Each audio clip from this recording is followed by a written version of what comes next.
Je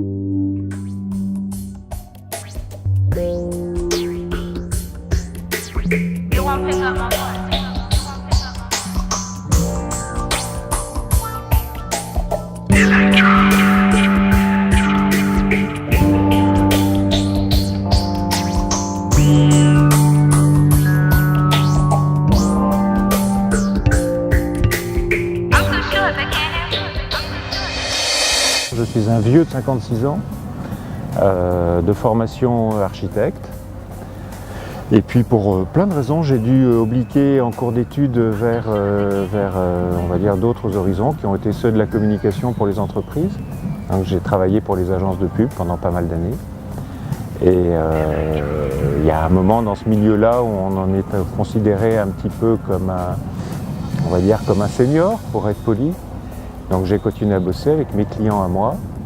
Et puis c'est vrai que j'avais le timbre en tête depuis pas mal d'années.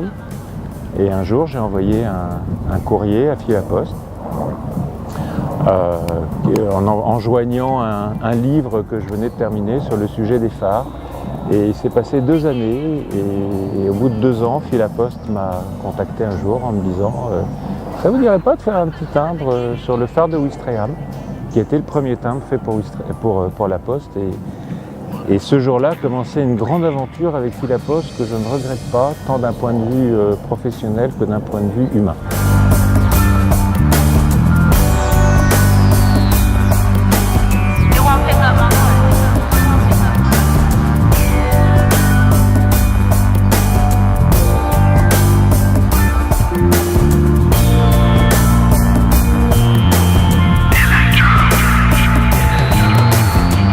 Donc le soldat de plomb, ça a été, enfin les soldats de plomb, ça a été une aventure très sympa. D'une part parce que, on va dire que mon interlocutrice chez Filaposte est quelqu'un avec lequel je travaille depuis pas mal d'années et c'est vrai qu'on arrive à se comprendre assez facilement, ce qui est déjà, à mon avis, un atout indispensable pour ce genre de mission. Et ensuite, c'est une aventure graphique qui m'a permis de rencontrer des gens très sympathiques et très intéressants, notamment au musée des armées, aux Invalides, et d'avoir accès à, on va dire, à certaines collections qui ne sont pas forcément visibles par le public. Et c'est vrai que c'est un milieu que je ne connaissais pas du tout, ce milieu du soldat de plomb, et j'ai découvert des merveilles. C'est aussi un des aspects extraordinaires de mon métier, c'est qu'à chaque nouvelle mission, correspond une nouvelle découverte.